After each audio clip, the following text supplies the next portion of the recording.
All right. Again, good morning, good evening, everybody. Kathy is back with us. So let me start with introducing myself. My name is Sonia. I head up the European go-to-market here at Content Stack, and I'll be your host for this webinar. In case you were wondering, Content Stack is the most loved headless CMS out there. And what I would love to tell you all about that today. This is not why you are here. Before we start with the actual webinar, some quick housekeeping. You'll find we've muted all lines. That's because we are really quite a crowd here, and thank you for dialing in live, so many of you. We are, however, very much interested in your thoughts and questions, and you can ask them via the Q&A box. You'll find that in your control panel at the top or the bottom of your screen. I might bring them up during the presentation. Actually, Kathy encouraged me to do so, and we're way above 100 attendees. So the earlier you get your questions in, the more likely we'll be able to answer them live here today. If we cannot answer them live in the Q&A at the end, I'll assure you we follow up one-on-one with you. If you have any technical difficulties, please do get in touch via the chat option, and our host team is here to support you. We're also recording this webinar, and we will share the recording within the next couple of days. So, feel free to share that with colleagues, friends, family. Okay, but now let's get started. Today's topic is the second in a three-part series with the fabulous folks from the Content Advisory Group on how to make content marketing work for you. And I'm very happy to introduce Kathy McKnight.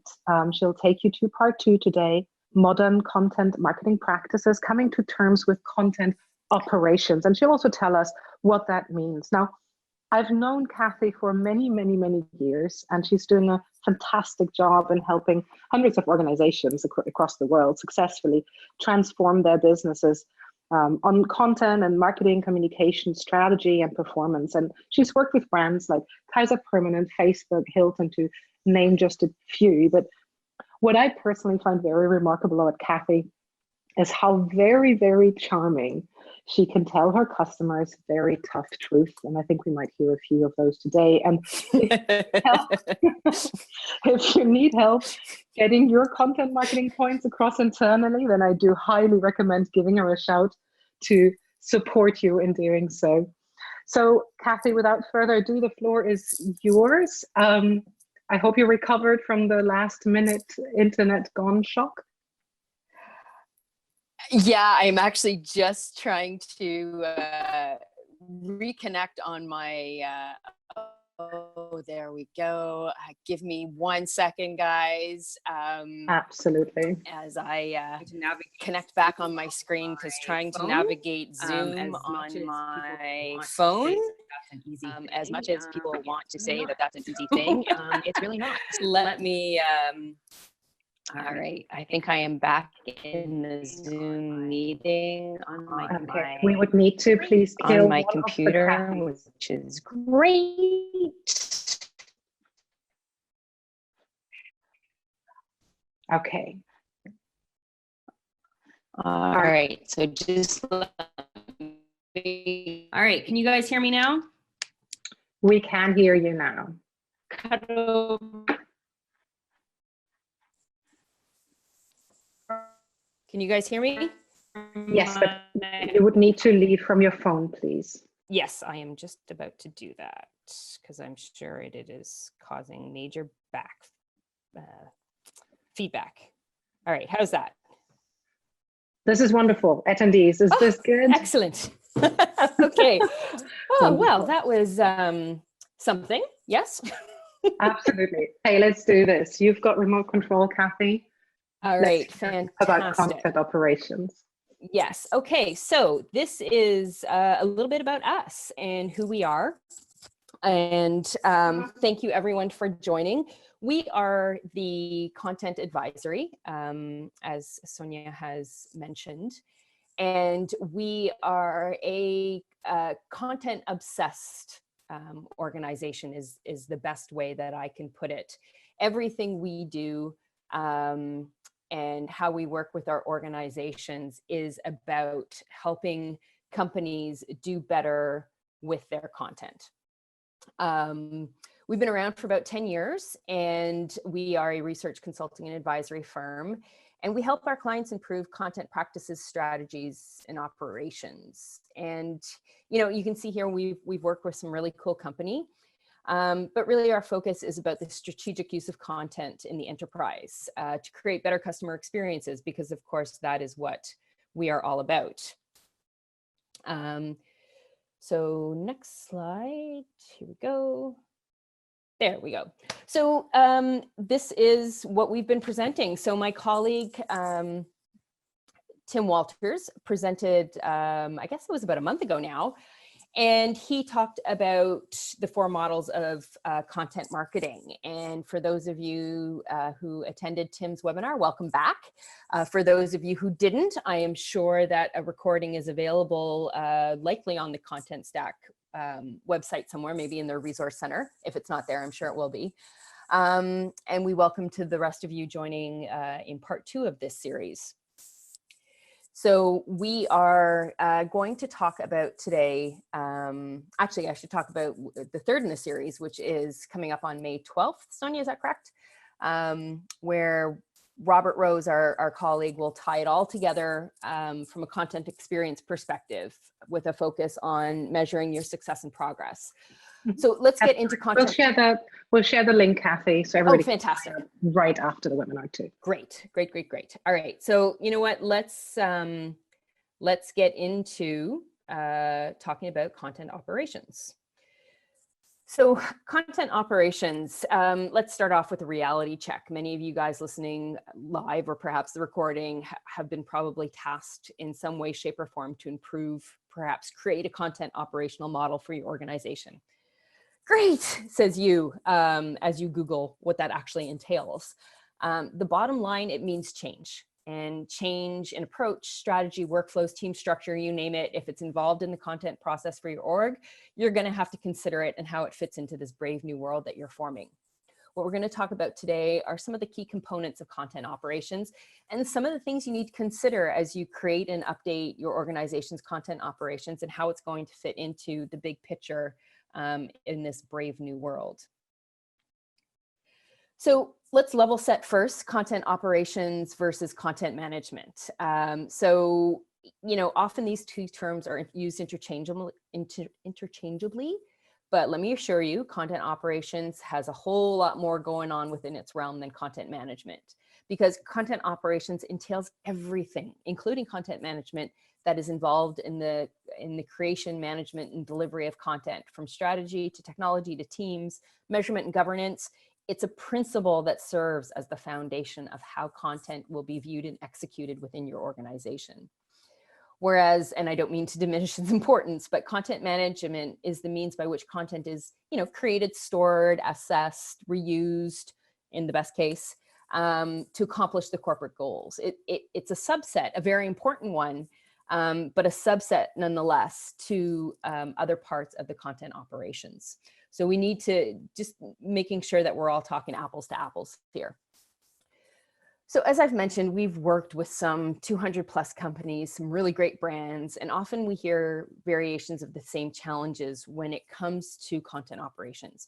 We don't know where to start. We can't get our hands around the processes we have in place. Change is hard.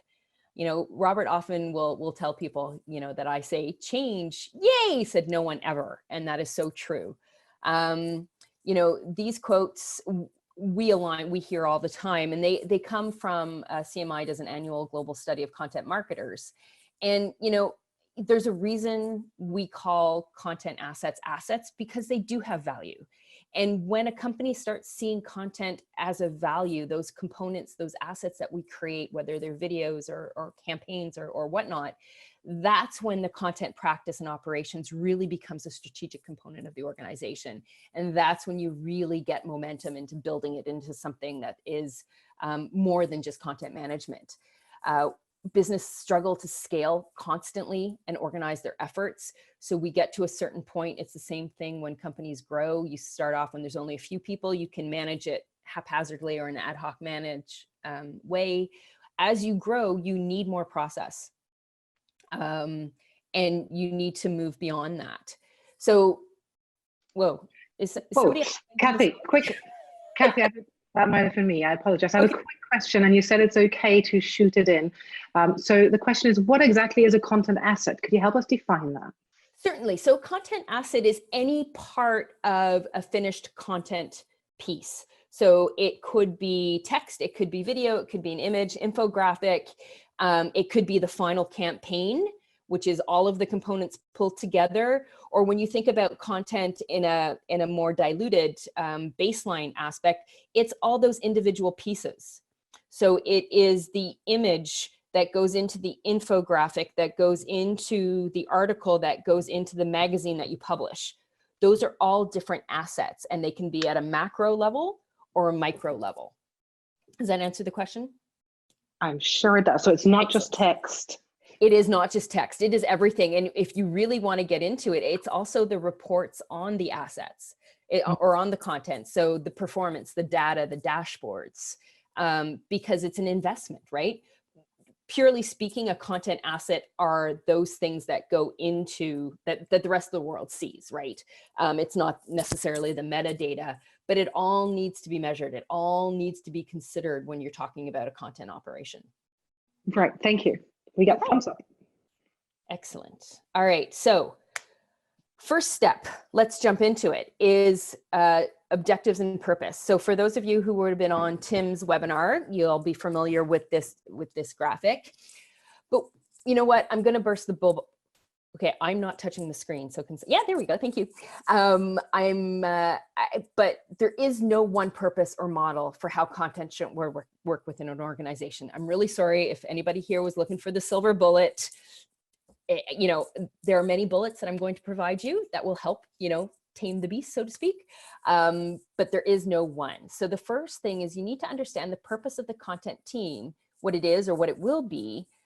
Is it simply to deliver content to other teams? So are you the team that are going to create those assets that we were just talking about, those individual content assets, for them to assemble and use moving forward? So whether that's the marketing team or the sales team, corporate communications, and I'll level set here too. When I talk about audiences, I am talking both internal and external audiences. We often, when we talk about experience, we tend to focus on the external audience, and I'm a firm believer that we need to talk about our internal audience as well. Or are you going to lead the content operations for the whole organization? It should all start with how content will support corporate objectives.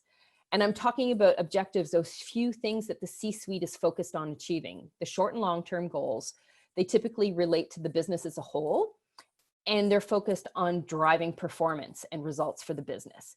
Content operations must support these goals.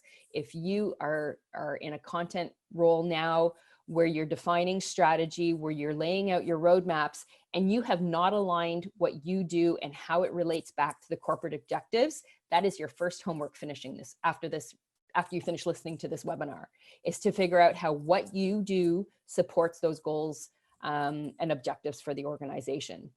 And when you have clarity around objectives and purpose, the model you decide to follow will be the critical first step in evolving from that Bob and Margaret content show, again, for those of you who listened to the first webinar that Tim did, to a strategic operational function of the business.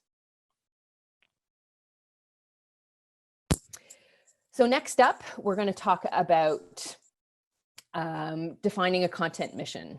And the slides do not want to move forward. There we go. So your mission should, you know, once you've got your content operation purpose defined, it's time to look at how that's going to align with the company audiences, both internal and external, as I mentioned. And to do that, you have to understand your audiences and where they are in their journey. So once you have that, you can start talking about a plan for the experiences you're going to deliver or help deliver via the content, again, depending on the model that you choose to follow. This can and likely will vary greatly based on the audience and where they are in their journey. So who is it? Defining your, you know, we've got the purpose and focus. Who can satisfy your goals? Who within your organization do you need to be connected with? Who needs to be incorporated into that content operations, either as a primary or a secondary role? And, you know, focusing on the specific specific objectives of the audiences, you'll be able to define that experience. So the mission of the content that you're delivering, you know, that can vary. Is it to attract new recruits, build brand advocacy, deepen the relationship with existing buyers? Whatever it is, this kind of clarity is going to help you talk about and deliver the experience that you want, as well as create that unique voice or unique value proposition that every brand needs to deliver, that's going to help you differentiate against and amongst your competition. Because right now you're competing not against just those that are in your same industry or vertical, but every experience that your audience has. That last best experience is the one that you are being judged against. So again, you need to understand the mission of the content you're creating, and then how that's going to serve the audiences that you do. Next up, everybody's favorite, this is where we see people running for the hills, is how are you going to measure what you're doing? Because again, everything we do needs to be measured, right? Everybody wants to know about ROI. How is it that what you're doing is contributing to the bottom line? So we have to figure out how we are going to measure the efficacy and success at execution. And that really comes in 3 levels. Keep in mind, not all measurements are created equally, nor do they all serve the same purpose. So you have to decide where you're going to focus. Is it about improving the process? Is it about improving the process or informing the progress towards growing the audience and reach? Or is it the most often sought after, the financial gain and profit growth that every senior leader is after? So if we look through it in 3 levels, there are goals, KPIs, and metrics, and they all roll into each other. So at the highest level, you've got goals.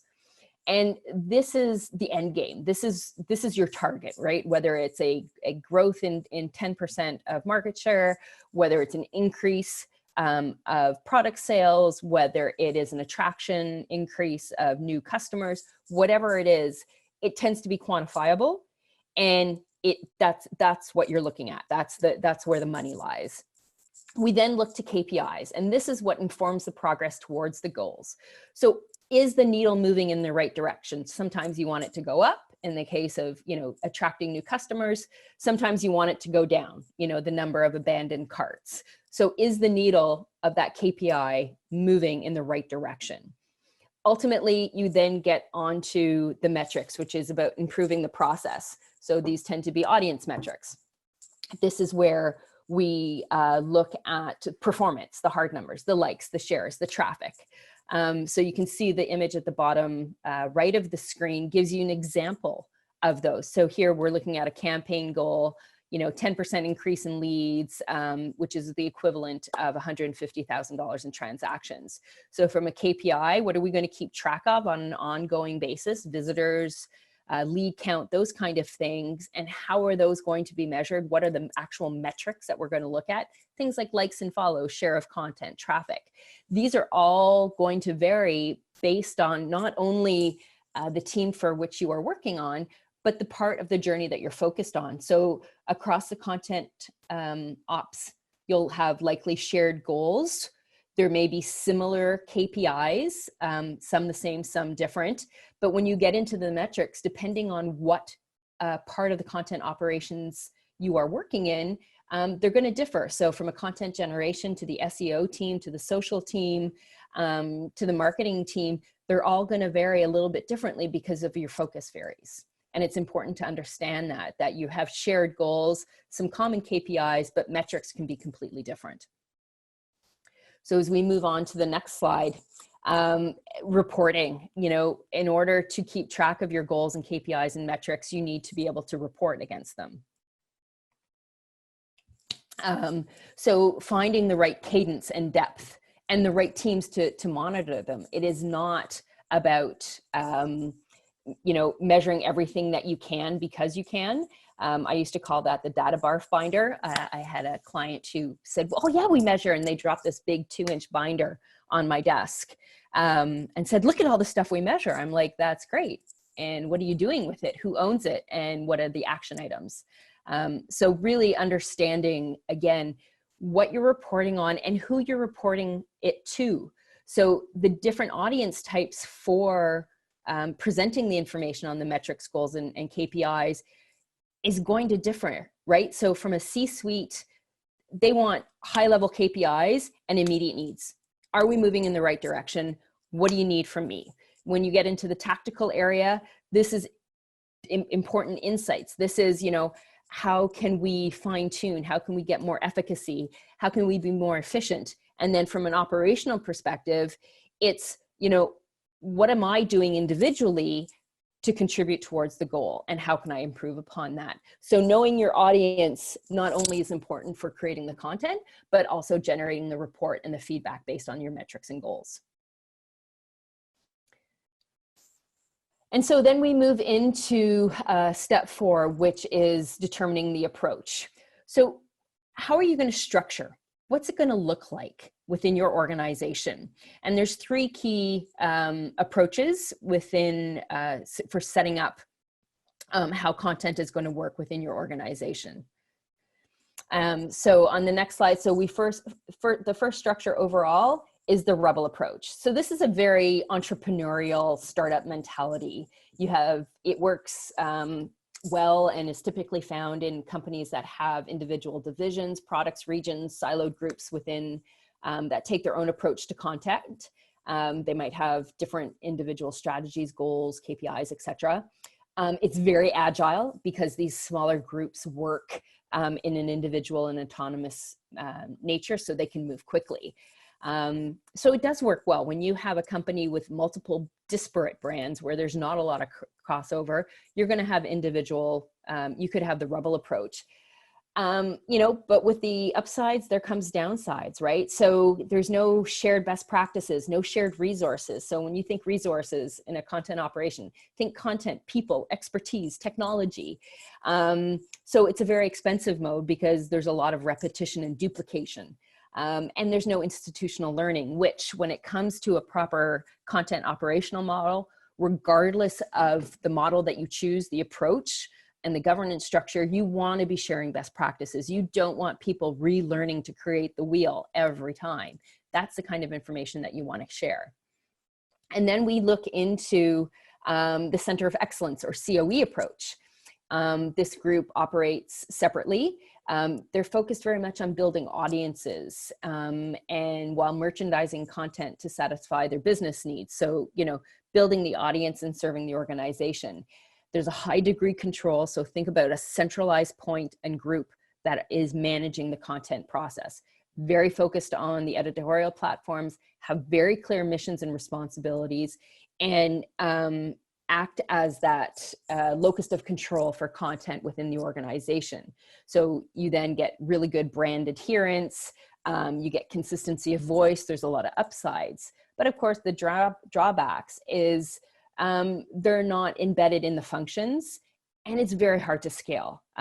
Literally, these guys can become another silo, and they can also become a roadblock if not executed in an efficient manner with some side groups working with them to facilitate either the different brands or lines of business. And then lastly, as you're probably already guessing, there is the hybrid approach. And with the hybrid approach, as many things that are hybrid, you sort of get that best of both worlds. It's an integrated hybrid network of story helping. It's a shared services for common content needs and integrated content creation at the individual group level. So it's that, again, like I said, that center of excellence with some support. And, you know, there's a lot of ears to the ground, central editorial services, a lot of specialists that can share their knowledge and expertise. So again, imparting that wisdom. It can be typically a little bit harder to build. So from a content operations perspective, because it is a more of a matrixed structure, it can be difficult because, again, you have, you know, dotted lines and solid lines for reporting and shared responsibilities and that kind of thing. So, you know, you have to think about what model do you have now and what makes the most sense for you, and then set the path forward on how you're going to achieve that. So Kathy, quick question here from the audience. When you go and consult with organizations, what do you typically find as the status quo?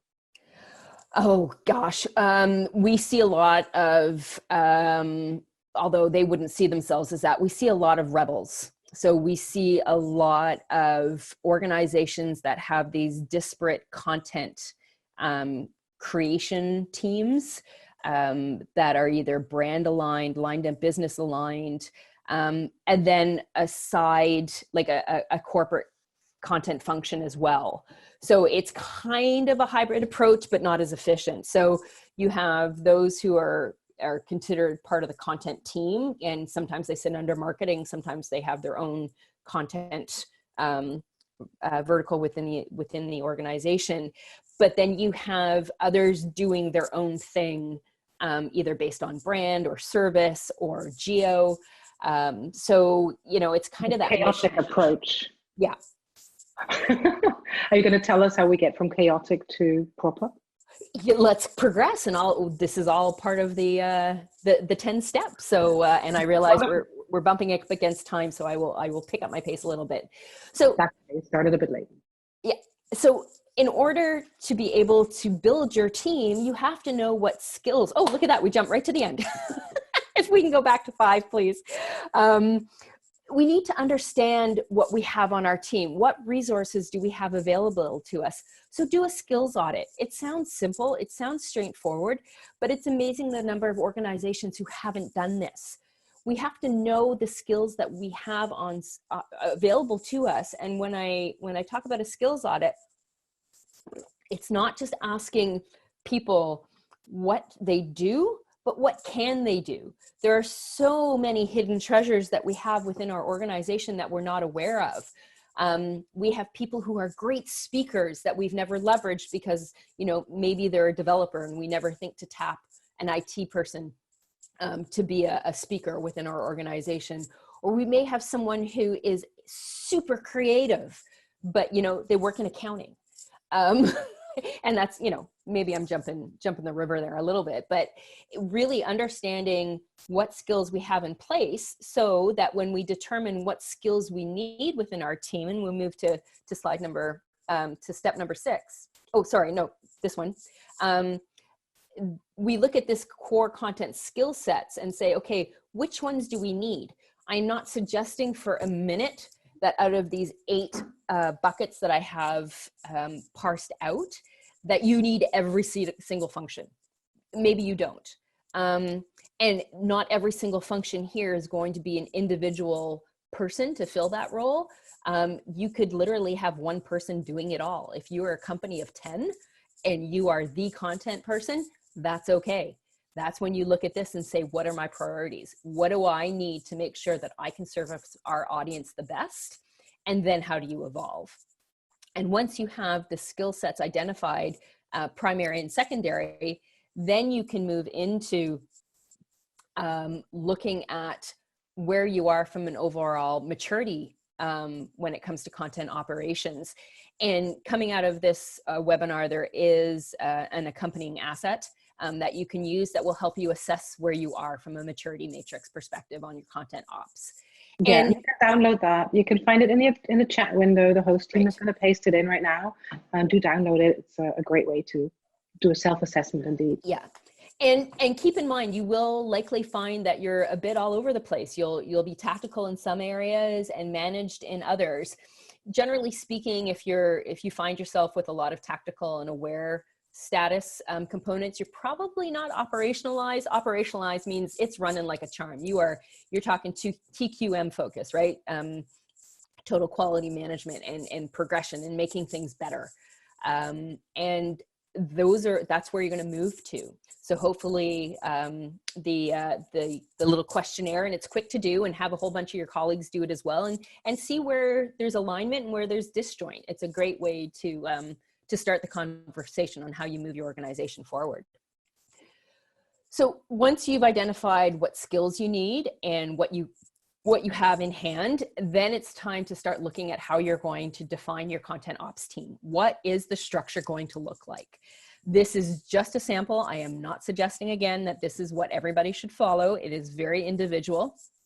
And CCOE, by the way, is is a Content Center of Excellence. So this is actually an org chart that I developed for a major brand, actually, a top Fortune 50 brand, for how they were going to manage and structure their team. And it was a complete overhaul. We did it was a 3-month project with them to understand the skills they had on hand, what they needed, where the gaps were, how their current org structure looked, where there was overlap, and how we set a path forward on how they were going to evolve to this structure. It takes time. Change is difficult, and you're going to get pushback because, you know, you can look at process and say, oh, well, we have a process for that. But you know what, if it doesn't make sense, and it's when you ask the question, why do you do it that way? And the answer is because we've always done it that way. That is definitely a process that needs to be overhauled. But before you can do that, you need to train the team. You need to bring the team along in the journey. This is not about, you know, if it's 1 or 2 or 3 of you who've been tasked with revamping or establishing a content operations. This is not to be done in a vacuum. This is something that you take your team on the journey with you. So you make sure right to that senior leadership level that you have buy-in, that they can not only, you know, talk the talk, but they can walk the walk. They understand the impact of what you're doing. So make sure you're training them on strategy, on the program that you're implementing, on how it's going to impact your customer experience and audience management. Again, go back to, I think it was in step 4 where we talked about dashboards and reporting on the KPIs, metrics, and goals, and those 3 different levels. Training takes the same focus. Make sure you are training across from the very, very top of the organization. If you can get 15 minutes with your CEO, create a 15-minute down and dirty, this is what you need to know about our content operations and what it means to you in the business. You know, this isn't how to upload a document. This isn't what makes a great campaign. This is how the strategy and roadmap is going to impact and move our business forward. And then as you move down, again, keeping that message going, because again, that's not just for leadership. People need to understand how what they're doing is impacting the overall success of the organization, and then move it down and build a training program. Training is not a one-time thing. Training is something that needs to continue as you go. And by the way, I should say, this is not all done sequentially. A lot of this can be done concurrently. You can start working on things. It's not about doing step 1 and ticking off the box and step 2 and ticking off the box. There are some things that are dependent on each other, but you do need to make sure that you're moving forward and you get some cadence going. And then we get to move into governance, everybody's favorite topic. Again, this is an example of the different levels of governance when you're setting up your structure. You have senior management, sponsorship, right? Recognition, budget. This is going to take money and time. So you need someone at the senior level, at the C-suite, as high as you can go, who gets what you're doing, who endorses and understands what you're doing, and can be your voice at those meetings. Because you know what? For every dollar that the company has, there are 4 or 5 people fighting for that dollar. And you need somebody at that level who understands the impact of what you do to the organization, who's going to go toe to toe to get you that dollar, or at least your share of the dollars. There's the editorial board. This is a group, a cross-functional group, representation from across the organization that will help the content ops move forward. And then you have the content team. So the different parts of your organization that are going to deliver different parts of the content execution. And then of course you have the execution team, right? So these are the people who are actually generating the content. And again, keep in mind, this is not internal only. Often, many of you out there probably have multiple agencies working with you. Keeping them in the loop where it makes sense, not only from what your approach is, but how they are impacted is really important. Think of them as partners in your success. And then of course, don't forget about those shared services, the technology. In particular, we are, as content professionals, we are heavily reliant on the technology that we have access to and the optimization of that content. So please make sure that you have someone within the content ops team that, as a boss used to tell me or tell my clients, that speaks dolphin, meaning that you get the business side of it and are able to translate it into the technology, who's passionate about the technology, able to move forward. So when you're using different platforms, something like a content stack, when updates are done and when the technology matures, that you take advantage of that and you mature the team alongside of it.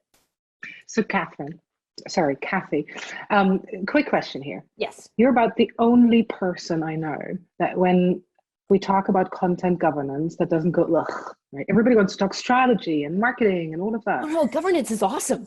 I know, you're super excited about governance. Why? Tell us what magic you have seen happen in organizations that got governance.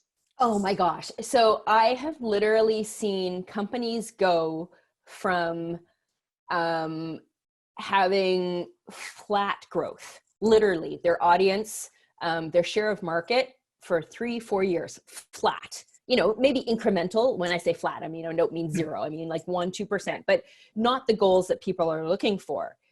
To implementing a prolific governance structure. So taking the time to understand the different components, how they work together, and truly embracing it. So having an editorial board meeting where it is part of that person's responsibility. They are measured against it at the end of the year that they participated on the editorial board. So it doesn't become that number 12 on a 10-item to-do list saying, oh, I don't need to go to that. No, attendance is taken and participation is monitored. And you know what? The senior leadership reads the notes and minutes from the editorial board meeting, so they know what's happening. When a company invests in the governance, because again, governance is one of those things, it's like, yeah, we'll get to it. Let's just, let's get on with getting on. Let's get that content out there. Let's push out those marketing campaigns. Let's create that great ebook. And, we'll figure out the governance side later. It's those companies that invest in the support and structure behind the generation of the content that really sees an impact. They see literally double-digit growth in efficacy. They stop creating the same content over and over again. I had a client who, she was so frustrated because people kept asking her for the same asset, and she'd be like, it's in the DAM. It's in the content management system. I can send you 4 links and you can tell me what you like about them and I'll merge them together. And then, no, this is different. This is different. When you empower a content operations team to ask the questions and set up the content generation for success, so where it's not just because somebody says, oh, I need this infographic, that the infographic gets done. It's, what do you need it for?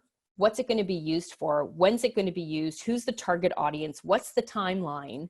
And when, 60-70% of their operations is done that way because it's supported by a governance structure, you stop with the redundancy, you gain efficiencies and effectiveness, and it actually enables people to be more innovative. Sorry, I totally geeked out there. I think we just need to find a sexier word than governance, because yeah, maybe I'll work on that. Maybe that'll be one of my blog posts coming up, is a new word for that. All right, so if we can just, I'll quickly skip over the next one. You guys will have access to go over this again, but the next slide shows the different governance models. So there's distributed, hybrid, and again, a centralized model. Very similar, going back to what we talked about from a COE, rebel, and hybrid approach. It's similar from a governance structure. So are you going to centralize it? Are you going to have one body that oversees all aspects of the content generation? Are you going to distribute it? Are you going to have the lines of business be able to manage their own content direction, so to speak, with an overlay? And then you have the centralized model again, where everything flows through and everything has to go through a central editorial board. It's a shared content calendar, etc., and that kind of information. All right, so step 9. Sorry, my forward moving button isn't working. Can somebody move it over to 9, please? So almost there. Processes and workflows. So I mentioned earlier, doing things one way because that's the way you've always done them is not a reason to do them this way. So this may look familiar to some of you, the old Visio, if then, yes, but, big complicated process. And if we go to the next slide, think about optimizing your content processes. So look at the journey of content operations. So again, you may not call them these things, but generally speaking, you have an ideation. That's the light bulb moment. We need this. It's the instigation. Okay, yes, that's a great idea. We're actually going to move forward with it. Then there's the planning of it. There's the development and production of the asset. There's the delivery and deployment. And then the overall management. As I mentioned at the very outset, content management is a part of content operations. And when you look at it in this kind of way, and I would highly encourage you to do this as a master overall line of sight into your content process, is how is content generated? Understanding from start to finish, how does it work? You may find you have 27 different ways of how it works. And what you want to do is centralize that. You want to bring it down to 90% of the content, 80% of the content, a high number, 70 or higher, is done this way. No matter what it is, campaign, infographic, article, advertising, speech for the CEO at an event that you know is coming up, not just something that gets dropped into us, like, addressing the whole COVID thing on a daily basis. It starts ideally with a common brief. And this is something that can be put online. So again, you can standardize, you can capture all of that information so that later on at the end of the year, when you're doing a review, it's like, you know what? We had 57 requests for infographics. Wow, I guess infographics are really working. We need to up our game in training on infographics, or maybe we should delve in and see which ones we have and what works. But really being able to gather that information against requests and what was executed. You execute against the plan. Again, this is a really critical component, is if you see under plan and strategy, ask the question, has this been done before? Because I can tell you that the majority of clients that I work with, they're 95, 98% net new every time. They're recreating the wheel. We need to step back from that and say, have we done this before? Yes. When? Does it meet the needs? Sometimes it's going to be yes. Sometimes it's going to be no. That's okay. If it's a yes, is it good to go the way it is? What kind of changes does it need? Can it be adapted? Fantastic. Much shorter production, much less cost. You're reusing the asset. You're getting ROI out of your initial investment, making everybody happy. If not, then you cut back to the main line and you go through the process. But again, it's about making sure that there is a consistent process in the content operations process, and aligning it to your technology. You'll see along the bottom, again, this is something that I don't see enough clients do, is really looking at what is your content stack look like from a technology perspective. Do you have a content calendar? How many content calendars do you have going on? Can you centralize those? Can you pull everybody into one technology so that there is a line of sight into who's doing what? Even if it's a decentralized approach to content, knowing what other people are doing allows you to align the message so that you're not talking about giving back to the community from one part of the business in February and another part in April and another part in May. Bring it all together, have that consistent voice. Digital asset management. You want me to start, waxing poetic? This is a technology that I think many, many companies don't understand how important it is or how to use it properly. Metadata structure, taxonomy, one for a company. There's not multiple, there is one, and there can be different parts of that structure and definition for the different parts of the business, but it should be central. Your marketing kit, your CMS, what creative tools, how many agencies are you using? What are you using them for? What analytics tools? All of these things, align them and see where you can't streamline them. And if we go to the last, and balance of effort. So this is what I was talking about. Again, having it so that the majority of your effort is proactive. So you look at the right side of this page where 60 to 70% of what you're doing, what that means. What that entails. You've got to give yourself wiggle room for the time where the CEO comes by your desk and says, oh, by the way, I've just been asked to do a speech tomorrow at this not-for-profit that I support. Yeah, thanks. It needs to be 15 minutes or it needs to be an hour. I'll pick it up tomorrow morning. And you're like, but of course you're going to do it, right? She doesn't ask for much, but when she asks, you got to move. You need to have time to innovate. You need to have time to try new things. So it can't be a 90 or 100% this is all we're going to do. You got to give yourself the wiggle room. But the more you can balance it so that you're proactive and it's defined and the rest of the organization understands how it works. Again, this is where the change management comes into play. It's amazing how your productivity will take off. And then now, I think, lastly, and again, reuse of content. So we like to talk about cloning content across channels. Start looking at your content as the big picture, not just what is needed now, but what can we use it for later? So that as you're interviewing that subject matter expert, you can ask them all of the questions that you need for immediate needs, as well as the couple of pieces that are coming up down the road. So one, you don't have to go back to them, so your SMEs don't get fatigue. Two, you might get nuggets that, you know, you hadn't thought to ask, but now you have more information, but it also gives you a bigger picture and it gives you the opportunity to align with different parts of the business. Now, I know we're going into the last slide. Technology. Again, from a technology standpoint, you need to be able to look at plan and define. You know, things like have a content calendar, as I mentioned, I think is one of the most important tools any content team can have. By the way, this could be an Excel spreadsheet. It doesn't have to be fancy. It's better if you can work some metrics and some analytics into it, as well as tracking and that kind of thing. Dashboards, fantastic. But if you're going to take away and start doing something today, that is something you can start doing immediately, is build a spreadsheet. There are tons of templates out there. Just Google Excel spreadsheet content calendar, and it is there. But have something that's going to track what you're doing. Work your production. What are you going to use tool-wise for production? How is what's available to you going to make your life easier and keep it streamlined? Look at how you publish your content. How many tools are you using to publish content? Many organizations grow through acquisition and find themselves inheriting a number of different duplicative content components in their content stack. So there's 2 or 3 CMSs, you might have a couple of marketing automation platforms.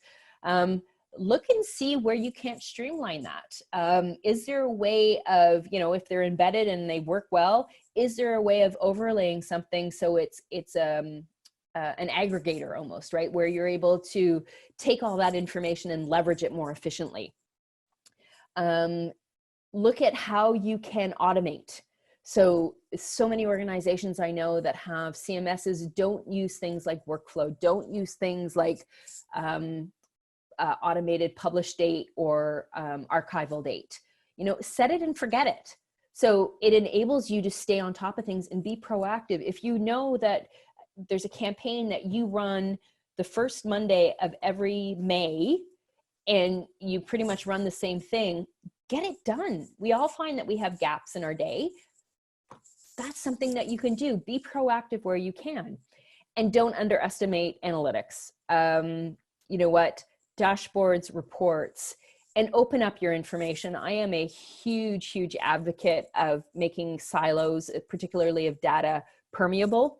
I'm not telling you to give away the keys to the kingdom by any means, but if somebody comes to you from another department or line of business or area of the business and says, hey, I'm wondering if you can share the data you have on X. Don't ask yourself why you should give it to them. Ask yourself why you shouldn't share it with them. Now, I'm not talking about HRIS data. Obviously, we want to keep human resource stuff locked down or trade secrets. But honestly, you'd be amazed at the insights and brilliance that comes out of opening up the data stores, letting people get in and play in the BI tools, create different dashboards, run different things. The nuggets that you get out of it are truly fantastic. And I believe that is it. Kathy, thank you so much for this really interesting summary on content operations. Dear audience, ladies and gentlemen, I just want to give you some behind the scenes info on why sometimes the slides were doing weird things. We were actually multinational here. Our host team is in San Francisco. Kathy is sitting in Toronto. I'm sitting in Amsterdam, and the slides were remote controlled across those 3 countries, time zones, across oceans. I did hear some of you got kicked out throughout, and thank you for coming back in. Zoom apparently is also feeling the pressure of the Oh, yes. Oh, yes. So I'm glad, Kathy, you stayed with us throughout the session. I hope you guys had a good time. I hope you had new insights. We do have a few questions. Kathy, are you happy to take a few live still? Absolutely. I did go on a little bit, and I was a bit late with my internet dropped right as we were starting, and of course, no modem reboots in a second. It always takes a few minutes. So happy to stay on and answer some questions. Wonderful. So there's a few questions that were also on the same topic, so I'll rephrase it. You spoke about the importance of the finding that executive who gets it. How do you help companies where the executives don't get it so that they actually support all this work? How do you make them get it? So when I talk about executives, as I said, the higher up you can go in the totem pole, the better. But think outside of the box too. We often, when we look for content, what I'll call advocates and sponsors, you don't want somebody who's just going to sponsor this. You want somebody who's going to advocate for you. There is a difference. And so think about somebody who gets it within your organization, people that you've had conversations with, maybe you've heard them speak about similar topics. It doesn't have to be within marketing. Find that person and higher up the food chain that you can, and start there, and then have them escalate alongside with you. Get them to introduce you to somebody maybe that you haven't met before, or offer to do a lunch and learn about content and the impact on business. Those kind of things. Just start gaining visibility and start sharing data. A sneaky way of doing it is a way that I used to, in a previous life, I was innovation lead for Aon Hewitt. So trying to bring the HR world kicking and screaming, not into the 21st, just the 20th century. And you know, some of our leadership team didn't get it at the time. This is 10 years ago. And so I would find these really great reports on the impact of great communications and online access and those kind of things that were specific to them. So we had a best companies practice. So, you know, if I found something like that, I would share, thought you might find this interesting, and share it off. And attach a little, and did you know that we do XYZ, or have we tried this? So it's about cultivating the knowledge, but just find that even if it's one person above you in the food chain, and just get them to help you escalate. As in move it up forward, moving up the food chain. Yeah. Yeah. Okay, cool. That makes sense. So another group of questions goes around, you mentioned a 3-month project to evolve into this content center of excellence. And a few questions came in, and actually one just now as well, asking, okay, so 3 months, long time, what can we do next week? And a nuance of that is, if we are a rather small company, what's a starting point? What's our first few steps? Okay, so I think I mentioned a couple of things that you could start doing today. One, so to the first question, 3 months, yes. Right now, it seems like a long time. In the grand scheme of things, it's really not. So start thinking about, how does content serve your organization?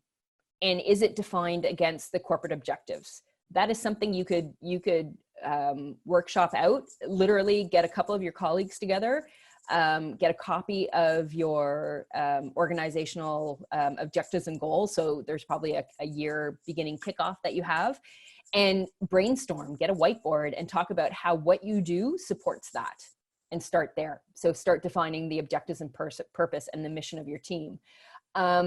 Like I said, find a content calendar Excel spreadsheet template and start tracking your content. Mm-hmm. Who's working on it, where it's going, what the audience target is, and start gathering some information. And again, this shows, when you start talking about, to our earlier question about getting advocacy, shows how you're impacting the bottom line, how what you do as a content team impacts what the company does. Skills audit. Go online, get a free copy of, or a free membership in something like SurveyMonkey and create a skills audit of your team. Who knows? Like a self-audit. A skills audit, you know, and focus it on content related skills. And don't just think about like writing and social and things like that. Think about, you know, and ask them at a comfort level. Don't say, rate yourself on a scale of 1 to 5 on how great you are. It's how comfortable are you? You know, wouldn't touch it with a 10-foot pole. Could do it if you really, really wanted me to. I've dabbled in it, feel like I'm okay at it, or I'm the rock star. And if you have any questions, come to me. Right. Right. So get a comfort Make and it a happy thing competency too. as opposed to a, you know, ask them to rate themselves, because that's a really tough question to ask somebody. Yeah. And the way you phrase that, you don't make it sound boring. You make it sound like a happy thing. Absolutely. And you know what? People love to be engaged. People love to be asked, you know, what are you good at? What do you like? So, you know, if you want to take that next step too, it's not just about, you know, what do you like to do? Because there's a whole bunch of things. I can tell you, I'm really good at certain things, but if I never had to do them again, I'd be quite happy. So, you know, gauge it. So as you're building these new teams, that you're giving people roles that make them happy. That sounds excellent. So there's a few questions here we'll answer offline. There's one that I think is really important. So I'll go back a slide here, which is, do we need to do things in this order? No, great question. I know I said it once, I should have said it over and over again. Many of these things can be done concurrently or even out of order. I tried to put it in some kind of logical order, and I can tell you that as I was building this deck, you know, like 5 was 7, 7 was 3, like it was like what makes the most sense. But, you know, again, similar to the customer journey that we apply and we draw out linearly or even in the infinity loop, it's never like that. I mean, the only thing common in a customer's journey is the fact that it all starts with a need. After that need, it can go just about anywhere, right? So I think a few things like objective and purpose, mission, I think you need to start there. But as you're defining that, you can be doing the content audit, right? You can be auditing your technology, like what technology do you have in place? You can be auditing where content is being generated. So who owns like who's doing content stuff today? Getting your hands around that, because then that leads into governance, right? So no, the very short answer is no, you do not have to do these in order, and you do not have to do them one after the other. A lot of it can be done concurrently. Excellent. And if you need help along the way, you can reach Kathy at contentadvisory.net or the whole team at tca.inc. And I really can encourage you. Great bunch of people. Kathy, thank you very much for taking those questions and staying on a bit longer. And to you guys that stayed on till the end, thank you very much for doing so as well. If you like this webinar, you might also like the third part of the series. You can find the link for signing up in your chat box. It's with a wonderful master, Robert Rose, and he is going to talk about mastering content strategy, and we will focus on measuring content experiences. As I said before, we've recorded this webinar. We will send you the link to the recording in a follow-up, and also again send you the link for signing up for the next webinar, which is May 12th at the same time. If you have nothing to do in the next 5 minutes, why not sign up right now so you don't forget. And with that, again, thank you all for taking your time to join us here today. Stay safe, please, genuinely. Yes, everybody, health to all. Absolutely. And goodbye from Content Stack in Amsterdam to the rest of the world. And go, go, go, go, go. Sign up to that webinar, May 12th. Cheers. Thanks for having me, Sonia. Thank you so much, Kathy. Goodbye, everybody.